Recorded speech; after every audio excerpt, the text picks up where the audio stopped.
निक वुजिसिस, जो कि उनके इंस्पिरेशनल स्पीचेस के लिए दुनिया भर में आज फेमस है, उनका जन्म बिना किसी हाथ पैर के हुआ था। काश मैं दिखने में थोड़ा खूबसूरत होती, काश मैं सबके साथ स्मार्टली बात कर पाता, काश मेरे अंदर भी एटलीस्ट कोई एक स्पेशल टैलेंट होता, तो मैं भी लाइफ में बड़ा कुछ कर पाता। निक के सिचुएशन के साथ अगर कंपेयर किया जाए तो ये सारे एक्सक्यूजेस सुनने में हंसी आती है। पैदाइशी जिस इंसान के पास एक भी हाथ पैर नहीं है, वही इंसान आज लाइफ विदाउट लिम्स और एटीट्यूड इज एल्टीट्यूड नाम से दो कंपनीज के फाउंडर है, और अभी उनका नेट वर्थ बन चुका है $500,000। हमारे पास हाथ पैर रहते हुए भी ताकि तकलीफ ना करना पड़े इसलिए हम बहाने बनाते हैं। वहीं पे निक के पास एक भी हाथ पैर नहीं है, लेकिन उन्होंने कभी भी इस वजह से कोई बहाना नहीं बनाया, और इसीलिए आज वो करोड़ों लोगों के लिए इंस्पिरेशन बन पाए हैं।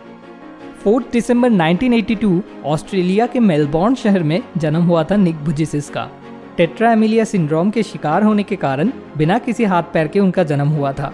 उनका अपना लिखा हुआ ऑटोबायोग्राफी के मुताबिक उनके पैदा होने के बाद जब नर्स पहली बार उनकी मम्मी के गोद पे उन्हें देने के लिए गई थी, तो उनकी अपनी मम्मी भी उनको देख के चौंक उठी थी, और कुछ देर तक उन्होंने निक को अपने गोद में लेने की साहस नहीं जुटा पाई थी। हालांकि कुछ देर बाद उनके मम्मी पापा ने मिलकर इस चीज़ को उनके बेटे के लिए गॉड का कोई खास प्लान मान के निक को फाइनली गोद में उठा लिया था।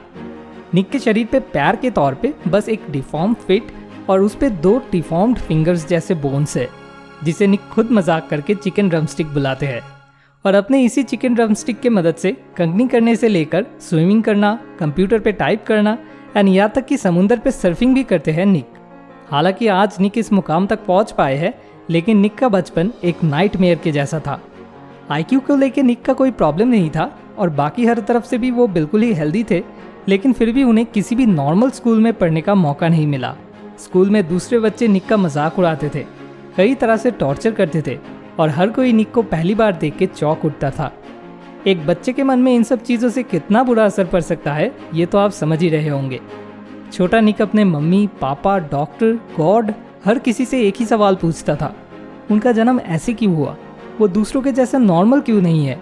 लेकिन किसी के पास निक के इस सवाल का कोई जवाब नहीं था। दूसरे बच्चे जब फील्ड में दौड़ते हुए खेलते थे, साइकिल चलाते थे, फुटबॉल खेलते थे, तब निक की लाइफ में किसी तरह की कोई उम्मीद नहीं थी। लेकिन फिर भी धीरे धीरे निक ने अपनी उन्हीं डिफॉर्म फिंगर्स की मदद से लिखने की कोशिश करने लग जाते हैं, और ऐसे कुछ साल बाद बस लिखना ही नहीं बल्कि उसके साथ साथ टाइप करना या तक कि अपना शेप खुद करना सीख जाते हैं निक। लेकिन फिर भी जिंदगी में इतना सारा स्ट्रगल करके जिंदा रहने के पीछे कोई मकसद दिखाई नहीं दे रहा था निक को, और इस चीज़ को लेके बहुत ज़्यादा डिप्रेस्ड हो जाने की वजह से कई बार उन्होंने सुसाइड भी अटेम्प्ट किया था।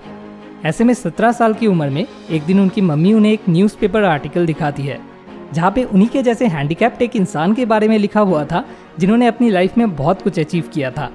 उस आर्टिकल को पढ़ने के बाद से ही लाइफ की तरफ निक का एटीट्यूड बदलना शुरू हो जाता है। उन्हें ये समझ आ जाता है कि जिंदगी जीने के 2 ही रास्ते होते हैं। नंबर 1, जो रास्ता हमें अपने ड्रीम्स को पूरा करने से दूर ले जाता है, और नंबर 2, जो रास्ता हमें अपने ड्रीम्स को पूरा करने के पास ले जाता है। उस आर्टिकल को पढ़ने के बाद निक ये डिसीजन लेते हैं कि जैसे इस आर्टिकल ने उन्हें जीने के लिए इंस्पायर किया है, बिल्कुल उसी तरह निक भी उनके जैसे जितने भी लोग अपनी ज़िंदगी में हार मान के बैठ गए हैं, उन्हें वो अपनी बातों से फिर से जाग उठने में मदद करेंगे। और इसी मकसद से वो लाइफ विदाउट लिम्स नाम से एक नॉन प्रॉफिट ऑर्गेनाइजेशन शुरू करते हैं।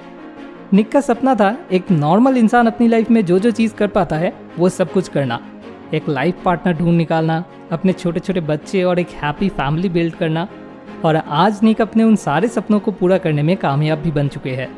2012 में निक को अपना लव ऑफ लाइफ कनाई मियाहारा के साथ मुलाकात होता है।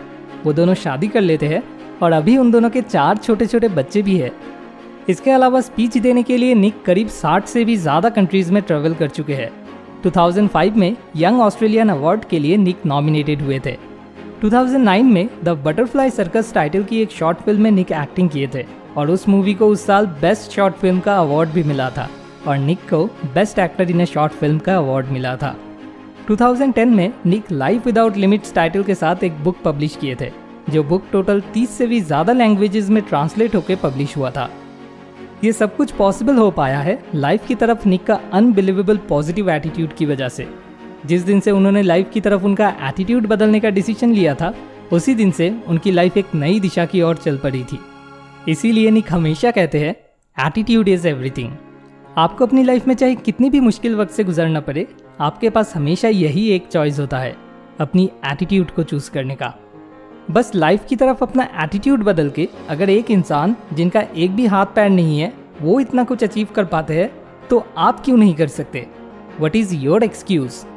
जैसे कि निक हमेशा कहते हैं, if god can use a man without arms and legs to be his hands and feet, then he will certainly use any willing heart. अगर आप निक वुचिसिस की लाइफ स्टोरी से इंस्पायर हुए हो और अभी आप जो फील कर रहे हो उसे पकड़ के रखना चाहते हो, तो इस वीडियो के डिस्क्रिप्शन में दिए हुए लिंक से जाके आप निक वुचिसिस का लिखा हुआ लाइफ विदाउट लिमिट्स इस बुक को खरीद सकते हो। क्योंकि जब भी आपको ऐसा महसूस होने लगेगा आप जिंदगी से हार मान चुके हो, ये बुक आपको फिर से दोबारा खड़ा होने में मदद करेगा। अब आखिर में आपसे एक छोटी सी रिक्वेस्ट, अगर इस वीडियो से आपको इतनी सी भी इंस्पिरेशन मिली हो तो इसे ज़रूर अपने फ्रेंड्स एंड फैमिली के साथ शेयर कीजिए, ताकि वो भी निक वुचिसिस की लाइफ स्टोरी से इंस्पायर हो सके।